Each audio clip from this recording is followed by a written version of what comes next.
And there it was. Nikki, you'll never be able to figure out what I found on our property where we're building our new house, I yelled as I was running to my friend in the schoolyard. There was a really old box, and there was a scroll sitting in the box, and it looked really old, and I read it, and there were some awesome things in the words in the scroll, and I showed my dad, and he tested to see how old the scroll was, and it was really old. So I googled the title, and it said it was Lost in America from one of the first British settlers. And whoa, dude, slow down before you lose your head," said Nikki as I was telling the story. "Talk to me after school about this awesome script and see whether we should follow it or something. Got it?" "Yeah, got it," I said, doubled over, panting from running, then telling that story. From telling that story. After school, Nikki and I went over to her house and had a snack and talked about our day before we started on our homework. We usually did this every day at my house, but since my old house was already sold and we were living in an apartment, we'd been going over to her house. "So, what was this scroll you found on your property?" asked Nikki. I thought she had forgot all about it because she only talked about normal things while we were in school that day.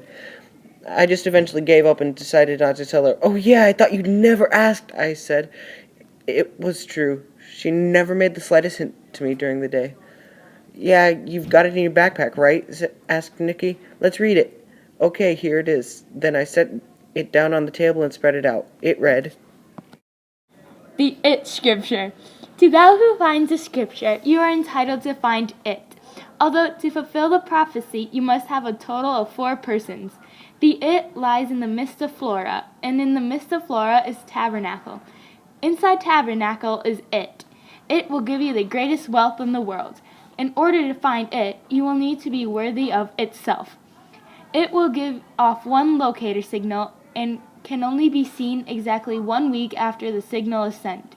It will stay for 3 days then. If a curse is set around it, the cursor will be killed. Good luck, and it is helping you. "Wow, sounds like an awesome adventure," Nikki exclaimed. It was one of the last things I expected to hear from her. She was one of those girls that didn't like to get dirty and liked being comfortable in her own home. "Really, you want to go on this adventure?" I asked. "Of course, I want to be the richest person on the world," she exclaimed. I should have known. "It's always about you," I said, bit disappointed. But I was glad she at least wanted to help find it with me. "Yeah, but we should find the other two people to help us find it," I replied. "We need a leader and an entertainer," said Nikki. I knew she would come up with the totally unnecessary yet necessary things. That's what good friends do for you. "So tomorrow we'll start to recruit people for our journey. Did it say how long this journey would take?" "Nope, but I'll go home and tell my family what we're doing. I'll tell them I'm going with you and 2 others whose names I'll just make up right on the spot," I said. "You won't have to do that because I'm already positive I have the 2 other people picked out," said Nikki. "I think we should choose Yeela, the girl that came last year from India, and the class clown Ralph." In a week, everyone was packed and ready to go. Everybody's parents brought them to the edge of Flora Woods, the woods where it was placed inside Tabernacle. It took everyone a day or two convincing their parents to go on a trip like this, but it all worked out. Yeela was the easiest to go along since the plan since she had been training to look for it her whole life. Ralph thought they were playing a prank, though, but soon discovered they weren't. "Good luck finding that wealth," said my mom when I got out of the car and met the other people. "So, is everybody ready for this journey?" asked Gila as I approached the group. "Ha, you bet I am," said Ralph enthusiastically. "I want to be a rich kid and buy the whole world." "Whatever, do you have the contemplated bloated rat we're supposed to use to open the door to Tabernacles?" asked Nicky in a disgusted voice. "Sure I do. I worked out all week on him," I replied. And after that, we were off on our journey. It took us a day or two to find a good remote camping place and a place to call home for until it gave off its locator signal. We were to meet there every day after searching until we could find the locator signal, and then we would camp by the locator signal for every week until we were able to get to it. So our search tactic was to do a spiral search. I explained to my group mates. "What we'll do is start from our camp and go inwards." "Okay, but Can I tell you a joke first? Asked Ralph like it was such an important, life-dependent detail. What kind of underwear does a mermaid wear? An algebra, he started laughing hysterically. Is he always like this? Hila asked me. Yes, he is, and it's annoying, but Nikki made me invite him for entertainment, I replied. And now I'm regretting it, said Nikki from across the circle in a disgusted voice. She was staring at Ralph, who was on the ground in hysterics. In the next 3 weeks, we had made it further into the woods exploring than anyone ever had before. One morning, we were close to giving up when all of a sudden, about 100 yards away from us, a raging forest fire suddenly rose up and engulfed the whole Flora woods in front of us in flame. It burned for about 20 seconds, then lit off until there was what looked like, and turned out to be, a candle burning in the middle of the forest. We all immediately started packing our stuff and set off towards the candle. Even though it was a half-mile away in the middle of a forest, we could still see it bright and clear because there were no trees in our way. We came up to it, and it was in the middle of a clearing about the size of our high school gymnasium. OMG, we're so close, squealed Nikki when we got there.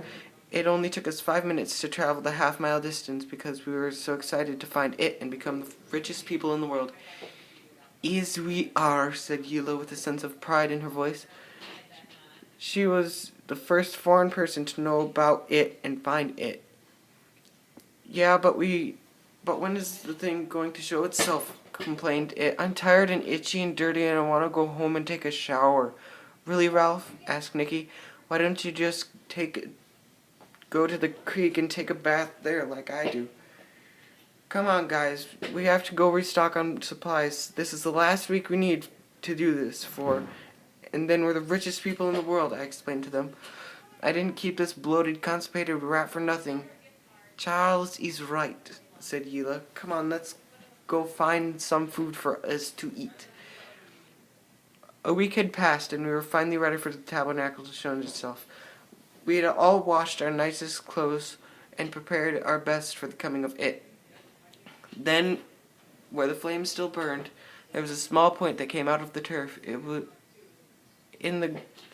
was like the grass in a clearing had been waiting for this moment forever, so thick and beautiful, like it were almost moss or lichen. We couldn't believe it. Everybody ready for this? I asked. I thought we were ready after 3 weeks of searching for him. Then it made its beautiful clearing and made us wait for another week, all suspense and preparation for the High Majesty. Well, I don't know what I'm going to do when I get my riches. I bet I'm going to buy a penthouse in Milan, Italy, and become a fashion designer, said Nikki with a grin on her face as she flipped her hair. Oh, I'm going to build myself a mansion in Paradise Valley, Montana, and then invest all the riches it gave me into real estate, I said, staring at the ground where the temple was slowly rising on the ground. Houses are my dream. Why make yourself work with the money it gives you? Asked Ralph.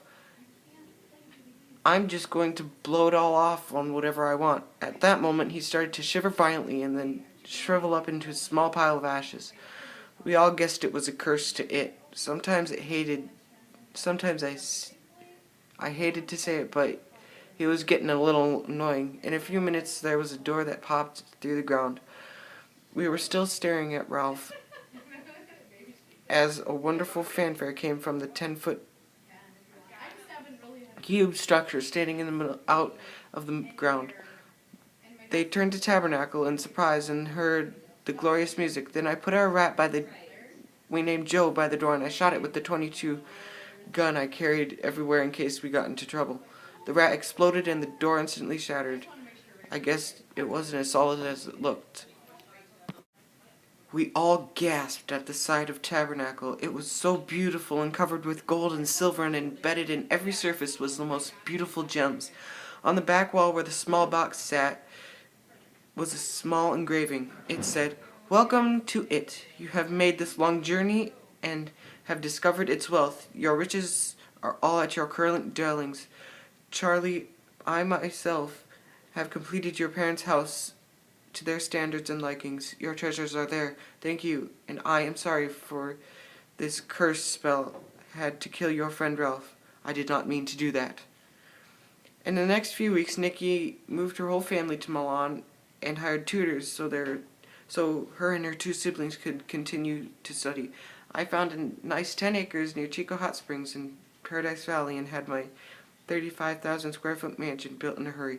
Gila was a different story. She gave hers to many charities.